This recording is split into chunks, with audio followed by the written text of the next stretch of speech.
Assalamualaikum warahmatullahi wabarakatuh. Sebelumnya, perkenalkan nama saya Muhammad Arif Ikhwan Harmah dengan NIM 2007015011059, di mana pada hari ini saya akan mempresentasikan terkait tugas dari mata kuliah psikologi bencana, yakni tentang psikologi korban pasca bencana. Di mana yang pertama, kita akan membahas terkait mengapa perlu memahami psikologi korban. Untuk dapat memahami kelompok lain dengan siapa kita akan berhubungan merupakan suatu kewajiban bila kita ingin meminimalisir kesalahan dan memaksimalkan manfaat relasi yang ada, sehingga kita perlu memahami karakteristik orang lain. Di mana hal ini dapat memunculkan pertanyaan, bagaimana sih karakteristik suatu masyarakat X?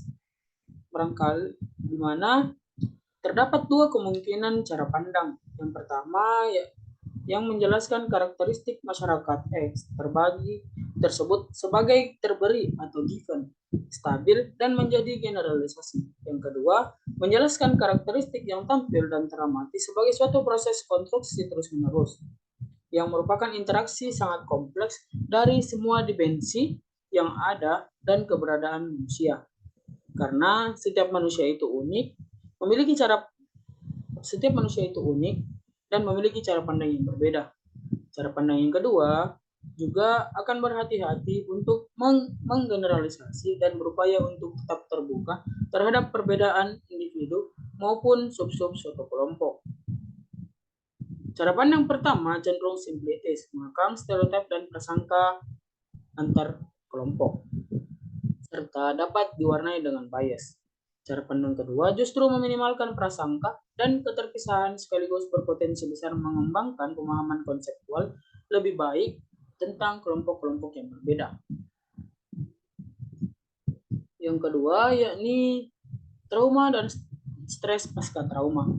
Stres pasca trauma merujuk pada suatu keadaan tertekan, tidak nyaman, serta hilangnya keseimbangan yang kemudian menjadi suatu traumatik. Trauma sendiri terjadi akibat adanya suatu kejadian tunggal yang sangat menggoncang, misalnya mengalami kecelakaan, kematian orang tua secara mendadak dengan cara menyakitkan, atau dirampok dan diperkosa orang, yang dapat menjadikan individu merasa tidak mampu mengendalikan pikirannya karena ingatan tersebut terus memasuki pikiran sehingga ia menjadi mudah terkejut, diserang panik, dan bahkan hingga sesak napas. Yang selanjutnya yakni trauma dan implikasi terhadap pemaknaan atas hidup. Pada trauma yang dihadapi seseorang terdapat beberapa yang dapat mengembangkan pemaknaan positif atas hidupnya atau peristiwa yang dihadapinya. Dapat digunakan sebagai pembelajaran dan pengingat tentang kehidupan. Misalnya orang-orang yang selama ini terlalu sibuk bekerja sehingga mereka merasa perlu diingatkan untuk hidup menjadi lebih seimbang. Yang selanjutnya yakni situasi-situasi sangat sulit dan pemaknaan atas hidup, di mana trauma sering dipahami sebagai suatu episode tunggal yang sangat mengejutkan dan menimbulkan luka dalam. Dalam kenyataannya, ada individu-individu tertentu yang mengalami trauma berulang-ulang sedemikian rupa, sehingga individu tersebut tidak lagi menganggapnya sebagai suatu trauma karena sudah terlalu sering mengalami hal tersebut. Kita ambil contoh misalnya perempuan dan anak yang mengalami kekerasan dalam berkeluarga, yang dimana hal tersebut itu sering mereka rasakan atau sering mereka dengar, sehingga membuat hal tersebut itu tidak lagi menjadi suatu trauma, menjadi suatu pengalaman. Yang selanjutnya yakni trauma, situasi-situasi sulit, dan tingkah laku manusia. Trauma dan situasi-situasi sulit dapat berdampak pada bagaimana individu memaknai hidup dan memahami keberadaan diri. Untuk memahami lebih jauh individu atau masyarakat yang ada di dalamnya, kita perlu merenungkan bagaimana penghayatan dan memantapkan hal yang berlanjut dalam suatu perilaku. Suatu trauma tunggal, misalnya kecelakaan lalu lintas, dapat memunculkan goncangan pada penghayatan atas keamanan hidup. Misalnya individu yang mengalami kecelakaan, mereka akan seperti tidak lagi mau menyetir mobil atau mengendarai suatu kendaraan, di mana hal tersebut itu dapat menyebabkan mereka mengalami serangan panik, bahkan hingga trauma, ketika melihat pengendara lain melajukan kendaraannya. Yang selanjutnya yakni kehilangan traumatik. Situasi berduka akibat kehilangan traumatik yang menghubungi penghayatan individu atau kelompok dapat sepenuhnya disadari atau tidak pasca traumatik. Banyak orang yang mengalami luka, kemarahan, kebingungan, kesedihan, dan penyesalan akibat kehilangan traumatik ini, di mana orang-orang yang mengalami hal tersebut akan terus-menerus berpikir tentang masa lalunya, sehingga membuat mereka sulit untuk melangkah maju ke depan. Yang selanjutnya yakni perempuan dan anak.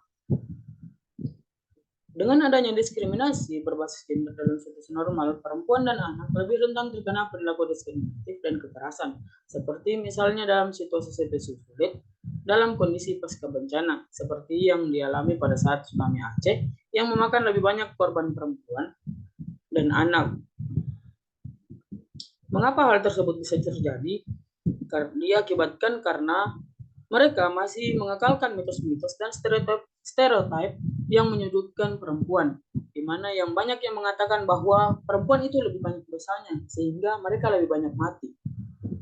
Atau banyak ditemukan perempuan-perempuan yang meninggal dalam keadaan telanjang atau tanpa berbusana. Padahal bila kita mencoba membayangkan dari dalam situasi mereka, tampaknya dapat dipahami mengapa perempuan lebih banyak menjadi korban, dikarenakan mereka kurangnya misalnya seperti baru olahraga, jadi sehingga membedakan mereka dengan lelaki yang membuat mereka itu lebih mudah bergerak, lebih mudah untuk melarikan diri dari situasi bencana, atau di mana bisa juga kita lihat kalau misalnya lelaki itu lebih mudah untuk keluar menyelamatkan diri mereka karena baju mereka yang gunakan atau baju yang mereka gunakan itu lebih mudah untuk digunakan atau dioperasikan saat bencana, berbeda dengan perempuan yang mereka harus menggunakan hijab, menggunakan pakaian panjang, tidak boleh menggunakan pakaian-pakaian yang terbuka, dikarenakan di Aceh itu masih sangat kuat mitos-mitos bahwa mereka itu harus berpakaian secara tertutup dan tidak boleh terbuka. Selanjutnya yakni bagaimana ke depannya. Individu-individu yang mengalami berbagai traumatik dan situasi-situasi sangat sulit dapat tetap bertahan dan bahkan dapat tumbuh menjadi orang hebat.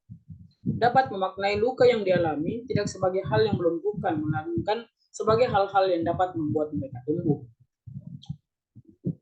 Mungkin seperti itu presentasi tugas dari mata kuliah psikologi bencana dari saya. Saya ucapkan banyak terima kasih. Mohon maaf bila ada salah kata. Saya tutup dengan ucapan wassalamualaikum warahmatullahi wabarakatuh.